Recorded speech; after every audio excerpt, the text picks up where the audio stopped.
Suicide is on the rise, but filmmaker Ray Comfort brings hope to those suffering from depression in his new movie, Exit: The Appeal of Suicide. Plus, find out how to reduce your risk of Alzheimer's disease. Those stories and more on today's 700 Club Interactive. Hi, good morning. Here in Virginia Beach, we have a few hours to wait for a near maximum eclipse. As you can see, I'm prepared here with these special glasses that say safe for direct solar viewing. I hope you'll be prepared and be careful for today. If you're watching in California, you'll be able to see a partial eclipse in less than an hour. Hope you've got your glasses ready. In other news, it seems Tim Tebow's at it again. He's doing his part to make the world a happier place. Last week, Tebow was signing autographs when one fan asked the minor league baseball player to give a shout out to his grandmother. What Tebow didn't know was the young man's grandmother was recovering from a stroke. Take a look. Hey Tim, can you say hi to my grandma? Can you say hello, Miss Margaret? What's up, Miss Margaret? It's Tim Tebow. Hope you're having a great day. God bless. Let's go. Can you say hi to my grandma? Can you say hello, Miss Margaret? What's up, Miss Margaret? It's Tim Tebow. Hope you're having a great day. God bless. That's something. Wow! You're shocked. That's something to hear him say your name. Oh, Tim Tebow wows all the ladies, no matter the age. Her grandson, Danny Turp, later wrote on Twitter that it was the biggest smile his grandmother has had since she had her stroke. That's not the only Tebow story going viral. On July 29th, while Tebow waited for his turn at bat, Seth, a 10-year-old boy with high-functioning autism, made his way down to the front row, and he was hoping to get a high five from his hero, Tim Tebow. There you can see him walking down. The boy somehow managed to get Tebow's attention, and in typical Tim Tebow fashion, he drops what he's doing to go give the boy a handshake. Now, as you can see, Seth is so overcome with emotion that when he's making his way back to his mother, he begins to cry. Now, as if this isn't enough of a storybook moment, guess what happens next?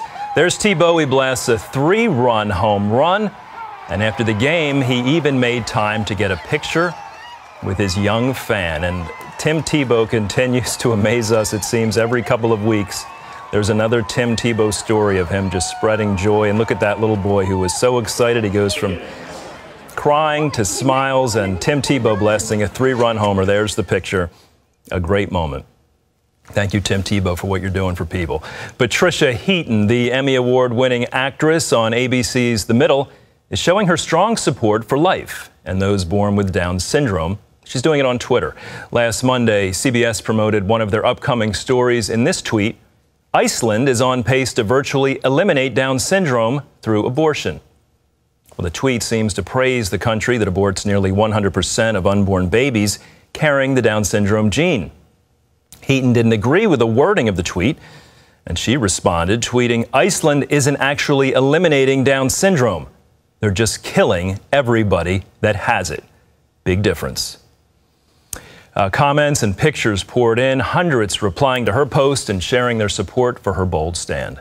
Most of those responding were individuals with Down syndrome or their family members. These adorable pictures of children with Down syndrome prove just how evil Iceland's push to eradicate Down syndrome really is. And we thank Patricia Heaton for speaking up for those who can't always speak up for themselves. Well, here's some good news for you. And after that last story, you'll want to see this. CBN's Talia Wise discovered a coffee shop in North Carolina that's giving people with special needs a great chance to work.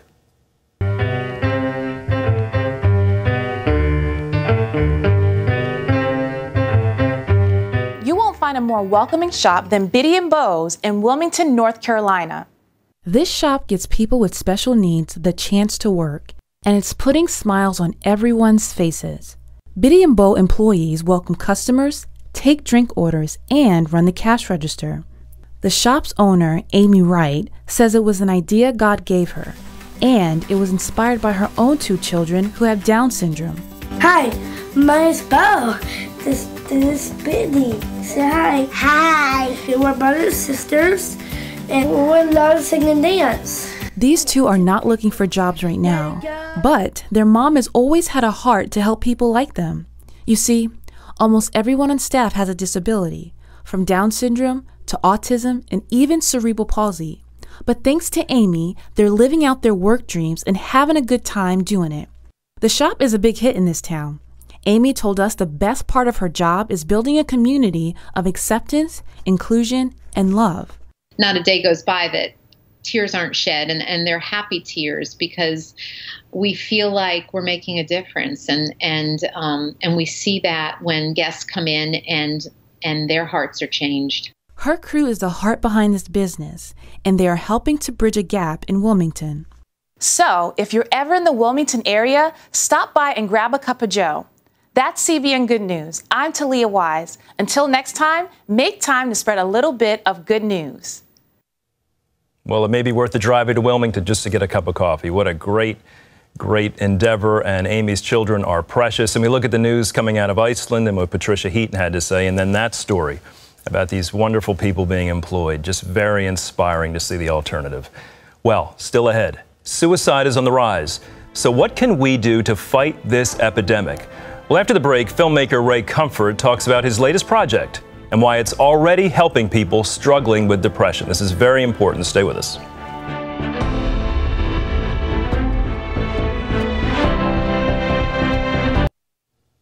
Did you know that suicide is the second leading cause of death for ages 10 to 24? Filmmaker Ray Comfort wanted to make a movie that would help those struggling with depression or suicidal thoughts. So here's a brief look at the Exit movie. Do you ever consider suicide? I have, yeah. I actually tried attempting it a few times when I was a teenager. I'm 23 now. Do you ever have suicidal thoughts? Yes, frequently. Did you ever attempt to commit suicide? I did once. What happened? It was halfway through. It's just like I just realized I didn't want to do it. Do you ever think about suicide? Yes.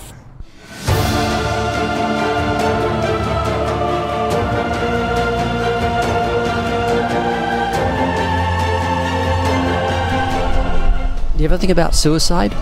Yeah. I tried it before. What did you do? I took pills, I tried to shoot myself, and I tried to hang myself. 3 different occasions? 6 different occasions.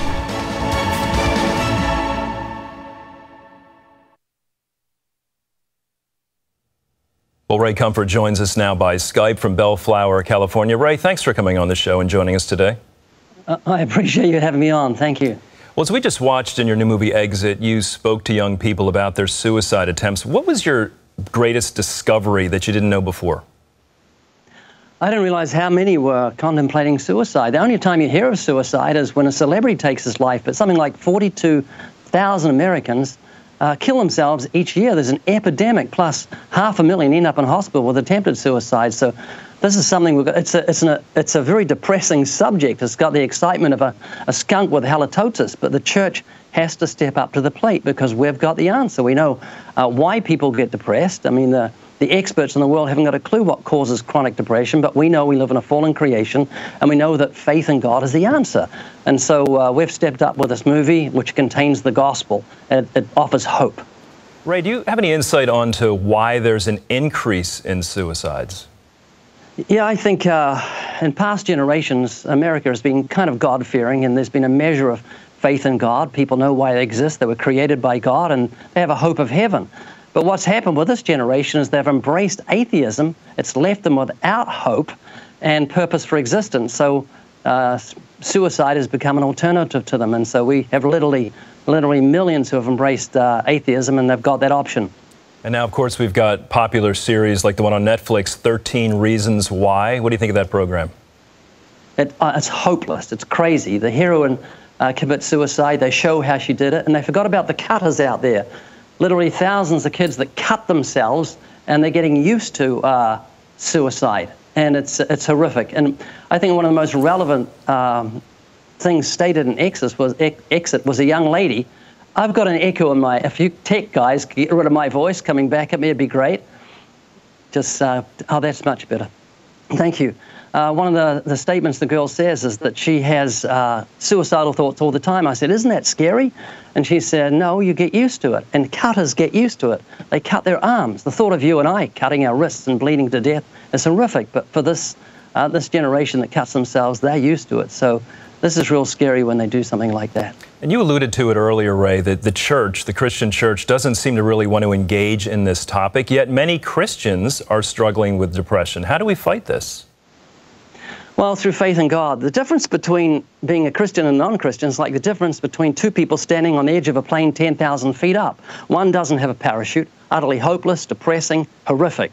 The other has a parachute, and his fear is a direct correlation to how much faith he has in the parachute.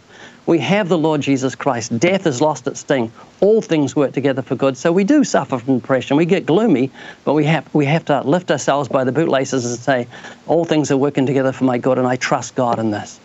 Your passion obviously shines through in this. Do you think the American public doesn't realize the problem and the epidemic this really is? No, I don't think so. And, you know, one of the reasons people shouldn't commit suicide, if I may share it, is the Philippian jailer was going to kill himself. We know Paul and Silas sung hymns and midnight praises to God, and suddenly God did a miracle. Their chains fell off, the earthquake took place, and the doors are open. That's the type of the gospel. The moment Jesus died, there was an earthquake, and our chains fell off, and the doors of heaven were opened. And this Philippian jailer didn't realize that all the prisoners were still there. God had done a miracle. He thought they'd gone. He thought he was going to suffer at the hands of the Romans, because the Romans were very diligent in making sure people did their job. If you lost your prisoner, you suffered the fate that he was going to die. If he was going to be crucified, you had to be crucified. So this jailer thought he was going to end it all and got his sword out to kill himself. And Paul says, no, don't do yourself any harm. We're all here. And so that's the reason we should never, ever think of taking our lives, because God does miracles. And if you take your life, you negate the hand of God. That's the principle of Scripture. With Moses at the Red Sea, utterly hopeless, depressing, couldn't do anything, impossible situation, God did the impossible. Same with Daniel in the lion's den, impossible situation, lots of lions licking their lips and looking at him for lunch. What did he do? He trusted God, and God stopped their mouths. And we see with Job, Job wanted to die. He said, God, you kill me. But he didn't take his life himself. And so what we've got to do is trust God. What seems impossible, what seems hopeless, isn't hopeless and isn't impossible to God. So a Christian should, or anybody should never commit suicide or attempt it. They should look to God and trust Him no matter how depressing and hopeless. Ray, one of the amazing, I think, revelations of your film is, you know, you went out to interview young people. You go onto this campus and you encounter people who have not only tried to commit suicide once, but multiple times. There's great hopelessness out there. Yeah, utter hopelessness, and that's the reason so many are turning to suicide. We produced a book to go with the film. It's called How to Fight Depression and Suicidal Thoughts, How to Battle Depression and Suicidal Thoughts. And if I've got time, I'd like to share with you the opening of that book because it's so powerful. Let me tell you quickly about a story of a friend of mine. His name's Scotty. His brother was taken in 2012 in Utah and by a group of masked men with knives. And they knocked him out, cut open his chest, and took out his heart, and no one did a thing to stop them. And you say, that's horrific. Well, it's not horrific. What they were surgeons. They were masked, they had scalpels, they knocked him out through anesthesia, took out his heart and replaced it with a new heart. What they did was wonderful. And that's the opening of this book. A young man is going across the Golden Gate Bridge in the fog, and he sees someone about to commit suicide. He says, don't do it, don't do it. The guy says, I'm going to do it, I'm going to take my life, you can't stop me. He said, well, let me tell you about my friend's brother. He tells him that story. And the guy goes, oh, that's horrible. They took out his heart. That's terrible. And then he tells them they were surgeons, and the young guy says, oh. And he says, oh, indeed. And the man says to the man who was going to commit suicide, you changed your mind about something being evil to being good in a matter of seconds because of information. I've got information for you that will change your mind about wanting to commit suicide.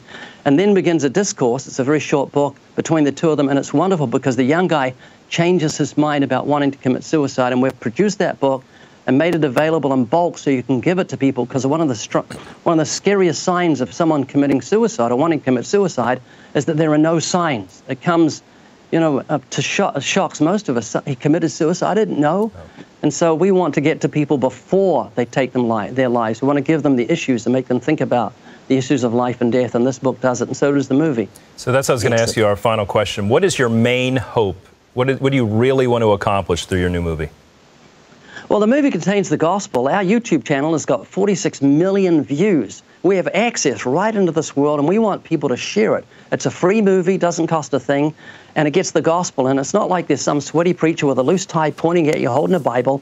You're a fly on the wall. You hear the gospel presented to other people, so there's not this intimidation. That's, I think, why our movies are so popular. So 46 million views. We want to get this movie out to where people will watch it. So we want Christians to go to that website, theexitmovie.com, and hit the share button and get it all over the internet, prevent people from taking their lives. Yeah, we want to remind people you can watch The Exit Movie for free at theexitmovie.com. Ray Comfort, thank you so much for being with us today. Thank you very much. Well, up next, it's a problem affecting 5 million Americans.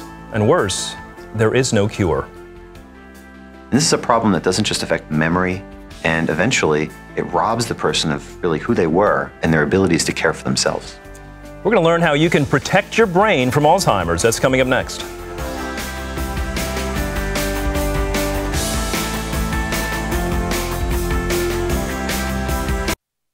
By the year 2050, it's estimated that more than 15 million Americans will suffer from Alzheimer's. And no matter who we are or what we do, we all run the risk of developing it. The good news, there are ways we can delay and even prevent this disease. Gordon Robertson explains more in part 1 of our series, Protect Your Brain.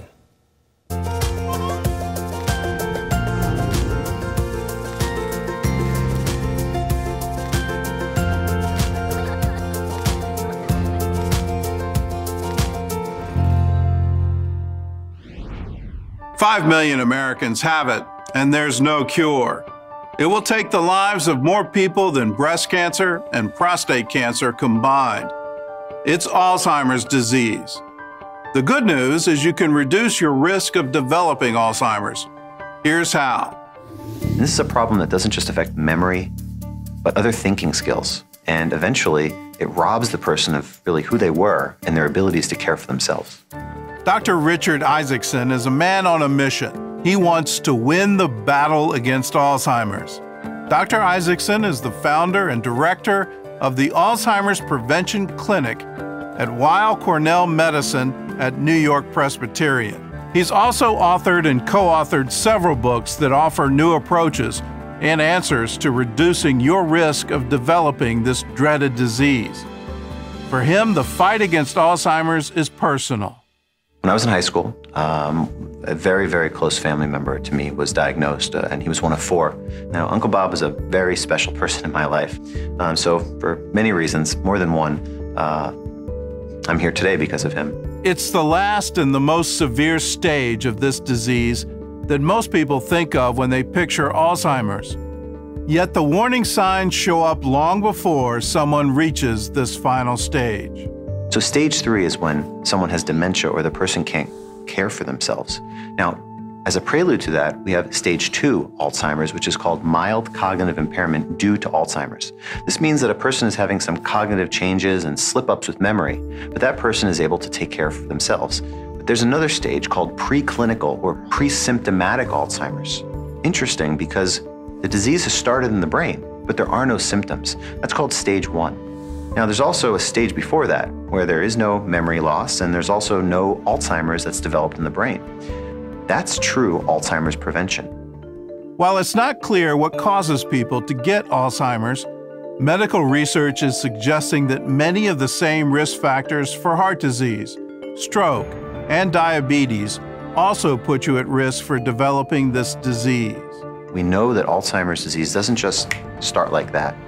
Just like a heart attack, you don't have a heart attack just immediately. You don't have a stroke that started yesterday. Alzheimer's disease develops over decades in the brain. To analyze your risk, start by creating an overall picture of your health. Consider your family's medical history. Is there a history of dementia or Alzheimer's? And here's an important risk factor to look at. Medical research suggests there's a strong connection between body weight and Alzheimer's disease. An unhealthy body weight increases the risk for diabetes. If you are diabetic, you are at a greater risk of developing Alzheimer's. These are just some of the warning signs that Dr. Isaacson looks at when evaluating his patients. We look at the percent body fat, the amount of lean muscle mass that the person has, and we try to get a sense of what's going on inside. Most people don't think about blood sugar and glucose or blood sugar regulation as a part of brain health. But what we're learning is that cholesterol, blood sugar, and nutrition, as well as inflammation, these are all imperative factors. You can reduce your risk for Alzheimer's starting today. Begin by eating and drinking smarter. Everyone today can take their next meal and make it just incrementally brain healthier by making one change here and one change there. Begin your day with a cup of coffee. Recent studies suggest that drinking caffeinated coffee offers many brain protective benefits. A study led by the Harvard School of Public Health found that moderate coffee consumption helped reduce the risk of developing type 2 diabetes. Lowering your risk of diabetes lowers your risk of Alzheimer's. And for even more healthy benefits, add this to your next cup of coffee: cocoa powder. A mocha for your memory in the morning. It's what I do every morning.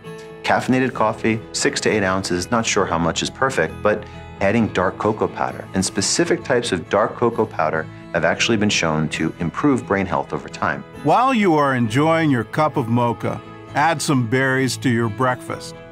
Blueberries and strawberries are packed with antioxidants that help protect the brain. They are also loaded with vitamins that will boost your immune system. Eating berries, blueberries, and strawberries, a half a cup at least 2 to 3 times a week, has absolutely been shown to delay cognitive decline for years, up to 2 years. One of the best ways that you can protect your brain is to reduce the size of your food portions.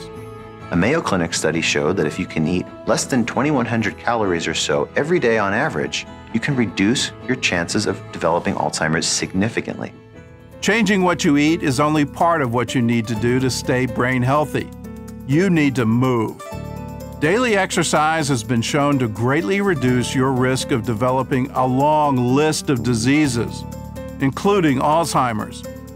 Simply put, what's good for the waistline is good for the brain. So, aside from nutrition, exercise probably has the greatest base of evidence in terms of reducing a person's risk and protecting brain health. One of the benefits of exercise is increased blood flow to the brain.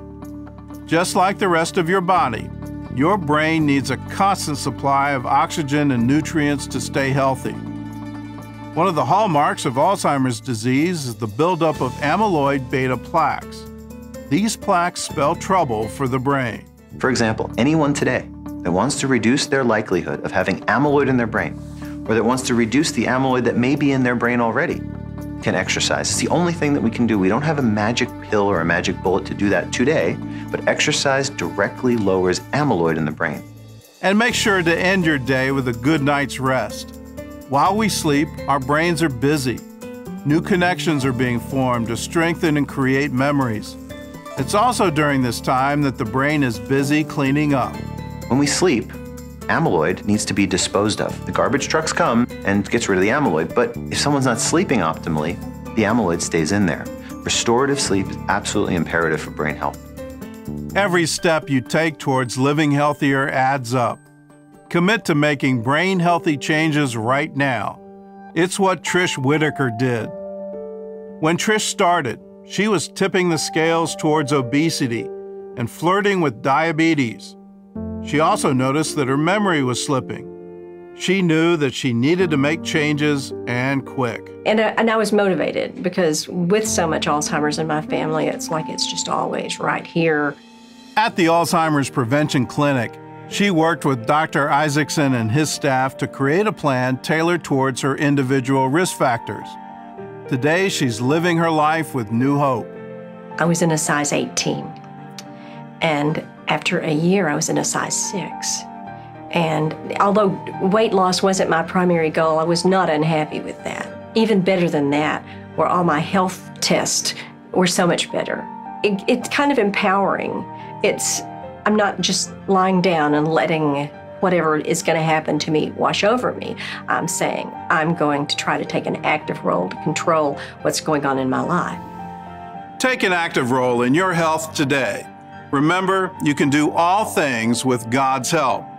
There's an abundant life promised to each one of us, and God will be with you each step of the way on your road to a healthy brain.